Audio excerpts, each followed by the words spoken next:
saying that's a good girl. Proving to her that I'm not going to jump into anything that's going to be uncomfortable. Yeah. That's a good response. But she's paying attention. What is it going to feel like? You know. Eventually, once I do this a bunch, that's the one. Couple corrections, just so she knows. That's a good girl.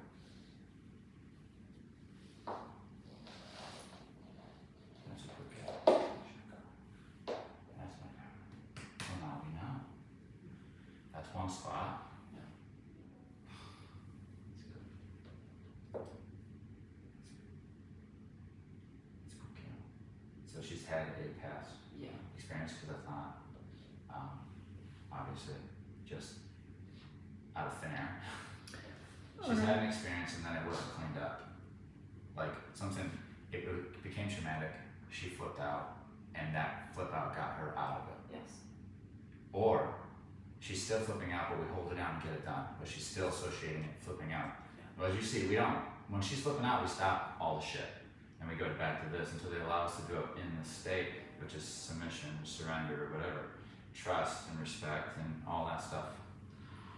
And what's cool is like if you don't have that in your relationship and you're going to do this, you're going to notice. But also this exercise can get you trust and respect. Straight up. Like your dog will listen to you better outside on the walk because you did this. It's just because it's relationship. Do they believe you? Do they not believe you? And we're not just going to hold her down and like get it done, get 5 people in here and get it done. Yeah, you could do that. They do it at every salon you go to. They put them in the back. The bad ones, they're going to put it on a machine and they get it done, where the dog can't. Yeah. It can't move and then they get it done. But that doesn't do anything for the dog's mind. Or they're going to like hold the dog, you know what I mean, and get it done.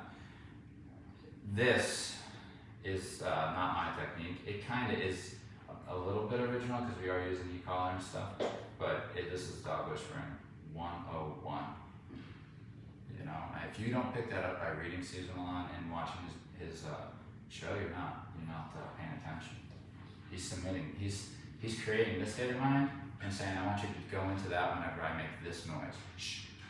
So then when we're walking around the little world and you start to stimulate, I can say shush, which means I want you to go back to this state, because in this state, you're not defensive or aggressive or anything, you're neutral.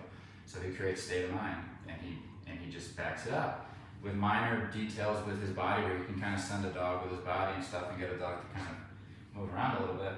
It's all about the certain state of mind, right? So watch the show. At the end, all the dogs are submitting. They might not be on their side. You don't have to be on your side to submit. It's just your mind. They submit in front of the thing that triggers them. And then he changes the association to this state of mind. When they see the thing, they go into this state of mind and not the other one that was created or allowed and embedded in the brain. And so that knowing how to do that is the #1 tool that I use every day with every dog, my whole entire career. It's not any of the commands, you know. That was years of learning out how to find out a way to use the commands that's practical for people, but also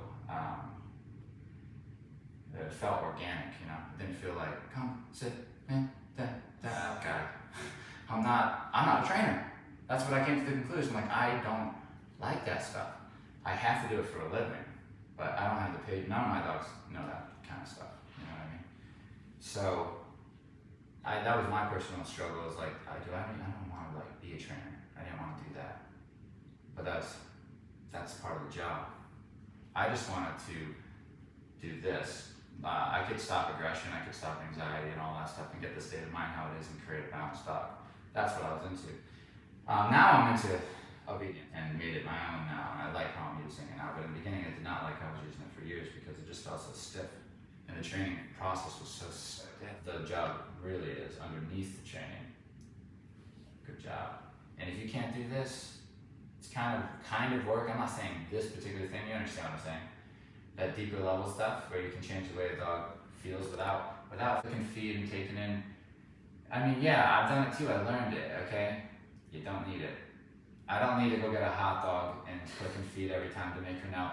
If she doesn't like when I touch her nails, but she likes hot dogs, if I touch her nails and then give her a hot dog, I'll start to make her like me touch her nails like she likes a hot dog. It doesn't work on extreme cases. No. They like the hot dog, But they don't like this so much, they don't want hot dog. In fact, I don't want to eat. My life's in danger. I had a client It's like, come on, guys. recently that like the nails were a huge thing for the dog, and they tried peanut butter for a long time. The dog refused peanut butter. It ended up hating peanut butter. Try this. No food, no toys. Now go fix your. Don't eat it. Yeah. You don't need it. It doesn't even head you in the right direction. And I'm a guy who did it for years. Watch my old videos, you'll see me getting somewhat success with it. But then, you start over, you can. But with the real ones, with the dogs who are really struggling, this is why you don't see them being taken on. This is why they're like, there's always an excuse for those dogs. It's not playtime, It's like, I need to handle you, just like a more dominant dog might have to come over and say, hold still so I can sniff you because I need to get to know you if you're new to the pack. And if you don't hold still, it's not good. But when you do, you're fine. Dogs learn to submit in the wild, or amongst their peers and their pack mates. It's the most useful tool you can do. So I say shush, we get back. So it doesn't matter what it is. It could be a bark, and maybe she sees somebody down the road, so she's gonna bark at it. Shush creates this, right? No more barking, no more pulling, no more anything. Anything you see, anything you don't like, this is the answer. Correct, and then create this state of mind so the association will change to neutral. It's forward right now. It's either forward or backwards, right? It's either I see something and I run away from it, or I see something and I move towards it. Rather than I see something and I don't do anything.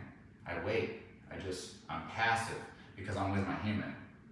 So when I'm in this state, which I can let her out of at any time, I can say the release word and she'll get out and she'll be goofy. But when she's in this state, she's supposed to be passive to the world around her and only connected with me and what I say. That's like the working mode. That's the state of mind. It's calm and connected to, that's my old company's name, calm and connected to the owner, but passive to the... Calm and connected, I like that. Calm and connected. That's good. Passive to the environment, right? When I say break, go out there, now you can be interactive with the environment. Here's the problem. We want them to be passive, they're trying to be interactive. And that comes out, they're dogs, so what are they gonna do? They're not gonna meow, they're gonna bark. And they're not gonna move. This is what they're gonna do until they learn that you can actually say, you're not allowed to be interactive with the environment right now. And I need you to be calm. And the submission part is submitting to what I'm asking. And so we teach them this. Not necessarily on their side. They can be in any position. It's their mind. They can be in heel. They can be jogging with you. It's their mind. They're following your direction and allowing the world to go around, not being interactive. Okay. This teaches that skill at the highest level because we say you don't like when I do that. I'm saying don't be aggressive and don't run away. Just let me do it, and that's the core issue of the relationship between her and her owners. It's, I'm asking you to let me do something, you refuse. I'm asking you to stop to do something, you refuse. Core issue, doesn't matter, plug it in the situation you call, those are symptoms. You call it what it is. You say, oh, she's pulling. Yeah, but that's not the real issue. She's barking. Yeah, but that's not the real issue. She's whatever else she's doing. The real issue is she's not listening to you because you haven't submitted your dog. I don't know how else to say. I don't want you to submit your dog because it takes years to learn, and I don't want everyone out there trying and getting bit and fucking it up. But the truth is like when I meet her, when I have a certain conversation with her and I submit her and she becomes my follower, I'm gonna look at her and ask her to do any of these commands and she doesn't. If you taught her the commands. I didn't, to a degree. She didn't do them for you, but then she comes here, she doesn't know me. She lived 10 minutes. I could do it in 30 minutes if I was being generous, go through a ritual. When that's done, I say, what do you know? Sit, she'll sit. Down, she'll down. Go over to place, she'll play. She'll do anything because the way she looks at me now is, I follow him. For lack of a better term, master. They used to say that? Your dog's master? Yeah, 100%. I mean, that was a word they chose. Human beings chose that word for a reason. That's the dynamic that really works. Yeah. I'm not using food to counter condition her. And it's because that's not the conversation I want to have with her. I'm not trying to teach her, if you let me do this, I'll give you something good. I'm trying to teach you that even when you don't trust the situation, trust me. All right? Because I'm taking care of everything. I'm proving it to her. She wants to get up and leave, she can. She's going to get corrected on the ecollar and recalled, and we're going to start over. It's up to her how many times. She got up to what, twice? Yeah. Some dogs do it 3 times, but then they stop and they start to submit because what else are they going to do? And what I'm doing is it's nothing. At this point, I'm just touching.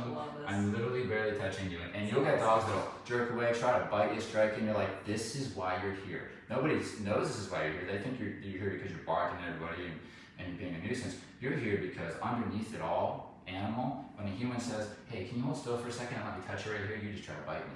That's why you're here. And the side effect of that view on humans is I do whatever I want, which is the barking and the lunging and the pulling, all the stuff you're complaining about. The truth is the dog hasn't surrendered to a human to follow.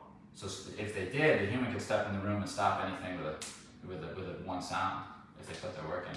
And they can also direct the dog around, and the dog calmly and happily complies if it's all done right. You could go. Okay. So let's continue.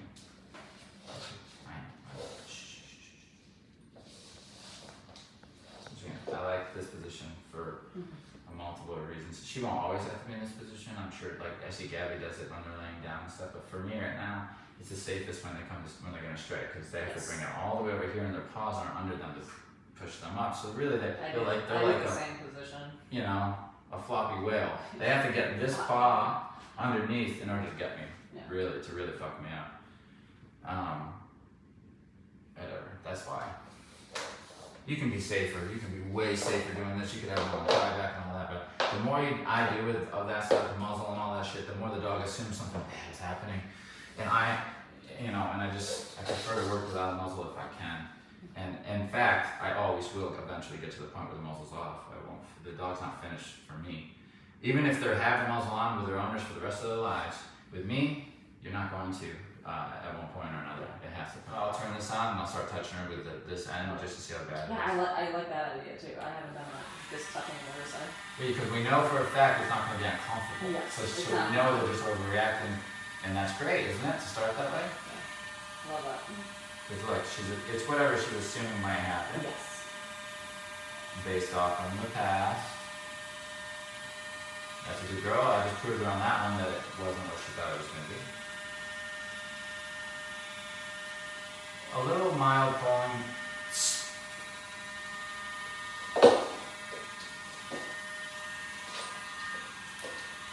You made the choice the first time better. Okay, now I'm going to start asking for a little bit more from her. A low number here, that should do it. There it is. Down. That's it, baby. And now, see, I'm not going to push her down. I want her to do it. Yes. I just got it angled so that she can relax into it. Yeah, see? But if she's not relaxing in it, because this is something that eventually I can click on a button and gesture to her and she'll roll over like this for me. And we don't teach the owners that, but it's just easier than having to grab them every time. You know, back in the day they used to mold behaviors, right? So they'd say sit and they'd literally take the butt and they'd push it down, or they'd say down, they'd literally take the dog and find a way to mold it into a down, physically using your body to put them in there. And so we know that can be done too. So it's no surprise to me that after like 5 reps of this, eventually I shush and I click and they roll over on their own. Yes. Because I'm molding them every time. They know where they're supposed to be. They're not done. And I think you were onto something when you said that people think they don't know how smart dogs are. Dogs are actually. They have no idea. You got to be in reality to work with those dogs. Ain't no clicking feet. I mean, I'm not gonna put it down because there's people that do it right, but there's a ton of people that don't do it right.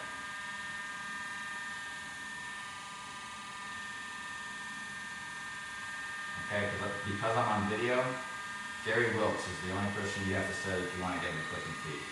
He is like the godfather of it, or whatever you would call. He knows what he's doing.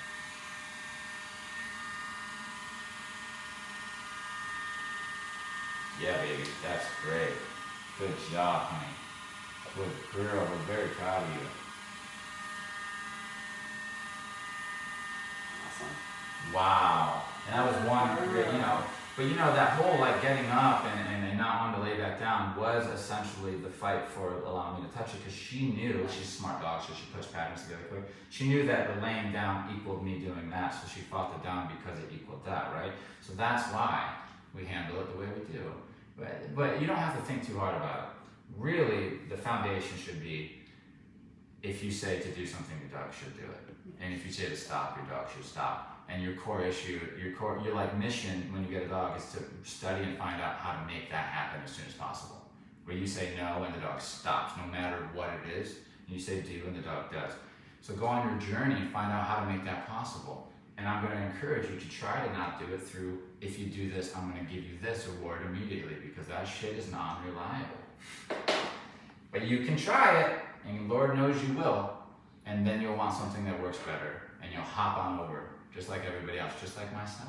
We all did it. We all said, well, let's try this stuff that sounds fantastic. And it does work to a large degree on a lot of things, but there's a missing link, and that's dealing with animal behavior without trying to shape it like a pigeon in a cage, right? Yes. Actually getting on the floor with no tools and changing that aggressive dog so he doesn't want to bite you anymore. All you have is these four walls and maybe a slip lead. People know how to do that, and that's a skill that I think if you're going to be on the top level, you have to be able to be plopped in a room with a dog you don't know who is aggressive towards humans and dogs. It has a slip lead on. It's on the other side of the room. It's tied on the tie back. Okay, you have to come in this room and get some work done. Olympics 2024. All you get is that. So you're gonna develop a relationship so he won't strike at you and he will listen to you. Out in this room before you leave the outside world, however long it takes. Take days, hours, minutes, depends on who you are and how bad the dog is. You get that dog so he has a bond with you, and that's the first part. Some people won't pass that test. Yeah. They won't be able to get the dog to not bite. They won't get the dog to listen to them. Once we get that, now we're going to start entering things from the outside world and seeing if we can actually hold up our relationship and claim things from the outside world, like people and food and dogs. And once we can do that, now we're going to take it out of this room and bring it to the real outside world and see if we can move it around the world with our leadership. And if you can do that, remember, all you have is a slip lead. All I know is this, is that there's humans alive that can do that. Yeah. And so to know that there's humans alive, that means you can probably learn. Not everybody's going to be able to achieve it, but a lot of people will be able to. And that is, to me, that should be the foundation. On top of that, let's add ecollar, let's add all this stuff, let's make it fancy, let's get it, but underneath it, me and this dude are solid. Because we went through the real shit. Yeah. We went through reality, which is where the dog lives. Not in modern human reality, which is like this over abstract thinking, we're in the dog's world, which is, I don't know you, I don't like you, I'm gonna bite you. And that's where we start the conversation. You've seen me do it. Every difficult dog that comes in here, it starts here in this room. We don't leave this room until we're right. Mm-hmm. To me and that dog's right, and then we'll introduce other people. Even Julie's not allowed to be in the room when it's a really bad one.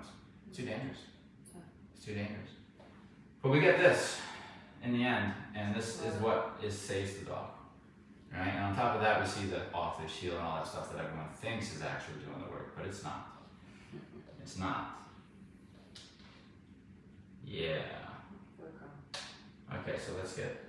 So remember, a few days ago, this was from these are adult people, so it's not like a kid saying it's impossible. No. Adult people said, competent adult people. I looked at them like, wow, I'm not as competent as they are with life. Sure. For sure. Uh-huh. I need like Julie, or else I'd be like in a hut somewhere, just living with a pack of dogs.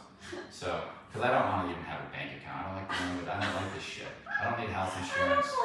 I'm ready to die already. I'm good. That's how I feel when I'm at home, and that's why I like to travel. Is because I'm out of that space. Yes, like, traveling. Every day I gotta get my stupid mail on the mailbox. I hear you. Emails. Yeah. So she loves it. So we're great together. So that's who I am underneath it. I'm still just that, but somehow Julie saved me and she's got me on like camera and stuff. Where were we? I don't know who was it. I felt like you were. It was impossible. It was impossible. It was impossible to right. But the point is that it's not. I'm not going to restrain her. We're using training. I just want to show how powerful it is when you. I don't need the e-collar to do this. I'm doing the e-collar. Well, the e-collar makes it easier by 100%. I'll tell you that. But it also makes it so I can transfer to the owners. Yeah. That's what this is the best thing in the world. And when I'm talking about no tools or anything, I wouldn't never do that. But if you're a new dog trainer like I was, I'm going to make myself do that so I know I have the real skills. I have a good foundation. Because as soon as you get this, it gets like hell of a lot easier. Hell of a lot easier. So if you start with this and you miss out on the opportunities of actually controlling a pack of dogs and without tools and doing the whole like dog whispering and there's a year or 2 years of just grinding and you're just figuring it out and you're not touching the fancy stuff yet. And I was fortunate enough to have that. And then I got my hands on one of these and I think that contributed because I learned to solve the same problems that are very difficult without one of these. And then when I get one of these, I get to think of it differently. You know what I mean? This changes the game because it makes you actually have to. And what it does, I think, is it makes it so that when you do get this, you have to plug it into your knowledge base already, so you get to see how this works. Mm-hmm. I don't just see this as dog training. I don't look at it. I don't see this and say that's dog training. This is dog training is, I think, is the understanding of dog behavior and then the experience of like to the point where you're a great handler, which means you can communicate to the dog very clearly. But you also understand their behavior so you know how to behave. That's why I understand their behavior is important. You know how to behave. Sterile trainers who just yell out the command, da-da, and then it's a system where it's like for rewards, so they're motivated. They're motivated because there's something to earn. It's just good for teaching tricks, in my opinion. I don't even use it for commands, even though it's easy to teach a dog to sit with that. It puts the wrong message in their head. They say, well, what's in it for me? And I say, that's what's getting you in trouble out there, folks. Is that your dog says, what's in it for me? That's what you taught it. You said, sit and I'll give you this, rather than sit because I said so. Because I said so. Because you're in my house. Because you're being fed. You don't need extra to listen. The deal is that you listen because we're keeping you out of the wild. You want to go out there and hunt? How long will you last? You're a pretty strong dog. You're not going to last very long out there, though. I don't know. You need a pack. You need a pack, and there's big ass coyotes from what I hear. Oh yeah. They might be coy dogs. So how about you listen just because you live with us? Yeah, totally. I think that's totally reasonable. Do we gotta give it a cookie, guys, for when it sits? I mean, this is what's making dogs they're just crappy to be around. I They're not fun to be around. That your dog gets. You get medical care, you get high quality food. They get all that great stuff. They get love, by the way, because we love them. Yeah. A lot of human kids don't even get that. Hikes, exactly. There's plenty of human kids that don't get that. Good girl. You see when I disagree.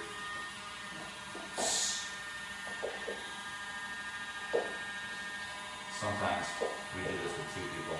Yeah. Actually, often we do it that often. Good girl. Because what it is, it's vibrating, so it's tingly, but it's not painful. No. And it's like she's just so prissy because of how she was raised. I suppose is that she's just like stop it. And she's not used to being told to do something against her will and actually being held accountable. Otherwise, this would be a lot easier on her. Because all of the experiences count. You know what I mean? Mm-hmm. So we're having trouble with our nails, but the thing is we're having trouble with everything.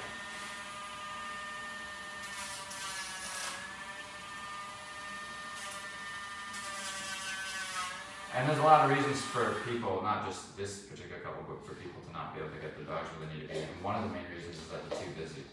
Mm-hmm. They've got to go make money, and they got to feed the kids, or even if they don't have kids, they got to start getting the house ready and the bank account ready for the kids that they're gonna have. And then once they have them, it's like work and then kids. But we have a dog, and if you really want to fix a dog that's already broken, that's a full-time job. You know what I mean? It's like, whoops, we didn't do it right, and it's a year, that's a full-time job. And you're not going to be able to put 10 minutes a day into it. And maybe an hour or two, you can start making some progress. But if you start taking and do what we do, which is,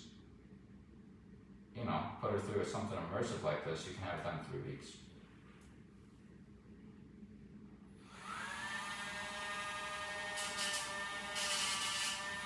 Okay?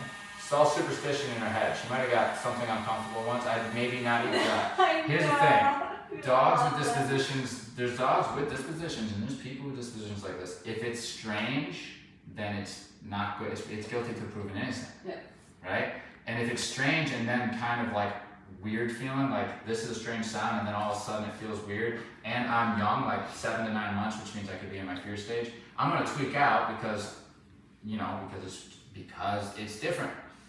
And then the tweak out, it got me out of it, and then they try to go back and say, no, it's okay, come here, let's try again. She tweaks that again, right? Gets her out of it, and then eventually they don't go back to it. It ended with the tweak out. So then when this comes back, what do I remember? How do I feel about it? Tweak out, right? That's not how she did with us. They might not use this because she didn't seem like she knew what this was at first. But if this was her first time, I could create some bad stuff by allowing her to kick back away from me and then keep trying until she fights a little bit and then leave her alone.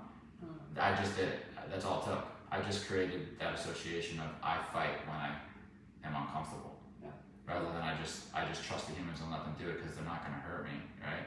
Nobody's like, I'm not sitting here with a, you know, with a gun to her head. It's like, let me shoot through your ear, just through the ear, and you know, it's just slightly nerve-wracking because it's vibrates, you know. Yeah, totally. But look, a balanced dog, a dog who's learning how to be balanced. She's taking in all this every rep. She's paying attention to the sensation. See it? And then when I stop, she's like, oh, that was it? Yeah. So now I'm teaching her I'm not going to do a full nail because there is the risk of me actually making her slightly uncomfortable if I get the click and I don't know what I'm doing. I'm just putting it on, proving to her there's nothing other than the vibration, and then stopping. Eventually, she starts paying attention to a couple sessions on the road. She's sleeping while I'm doing this bullshit, and then we get into the meat of it, and we do real nails, and then the process is over. Julie can shake over, you know, and we're all good. Owners can do it. Even on the worst, I mean, she's not even near the worst. Oh god. You know, so far from the worst. Like No, this is called an easy case. Yes, this is easy. No, it was really helpful to see the way that you use your body and how Yes. You know, letting her make choices too. let her make choices. Yeah. Because it takes the stress away. Yeah. Otherwise, they're worried about this choice. She'd still be wondering, what if I ran away right now? Yeah, totally. And it's like, let her.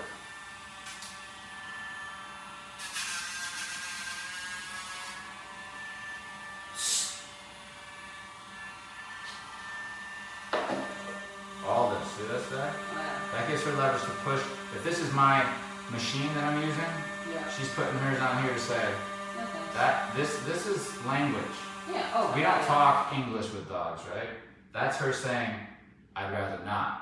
And then her kicking back says no. And then I say, knock it off. No. Right? All that with this, look at where the gun is. That mean. Right? That's their, when I say gun, that's the only thing they have to hurt me with. That's their strike. If she's gonna strike, this is what she uses. So I say, in this situation where you don't like it, I need you to put that over here. Yeah, put the gun down. Put that right there. Yes. That's why. And this, that's attitude. Knock it off. Oh, totally. And then relax it. I'm slowing it down for the people who, you know, who don't know who haven't seen this kind of work before. Yeah. So now she's more relaxed. Now we're gonna go back. I didn't just try to hold, honey, come over and hold her, she's fighting. Let's get it done real quick. It's like we have to teach her. So let's stop what we're doing, punish that behavior, because it's the state of mind. Why is she being punished? She left. Right now. Yes, she left that state of mind and went into a more interactive one instead of passive. She's like, I'm gonna start to put my foot here and pull back, bring my gun up. You know what I mean? Let's turn it off then. Give you a correction, put you back in the state, start again. And we'll do it as many times as you want, and the corrections will get heavier if you don't stop. And they all stop. You know? So that's called tough love. It's just how it is. Yeah. It's just, you know, we have to instill that in them young, and then they're not brats. And they listen.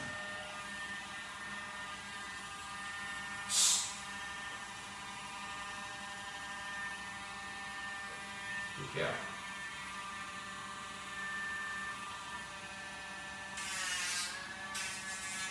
Good girl. Good girl. And this takes a lot more time than just sending them to the room or so. But it is an opportunity for owners to take control.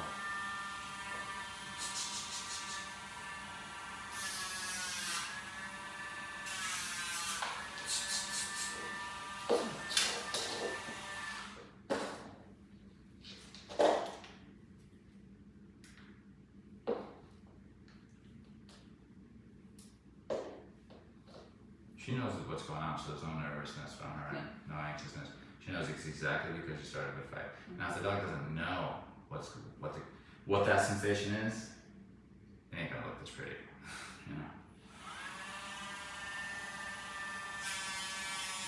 And that's the same sensation I was saying now. She just let me do it. Good girl. It's That's just different. it just goes to prove it. A couple of sessions down the road, she's not even gonna worry about this stuff. She's just No, gonna oh let it be my done. god, no. She's in asleep. Very good. I'm gonna try this one more time, but that was fantastic. Good girl.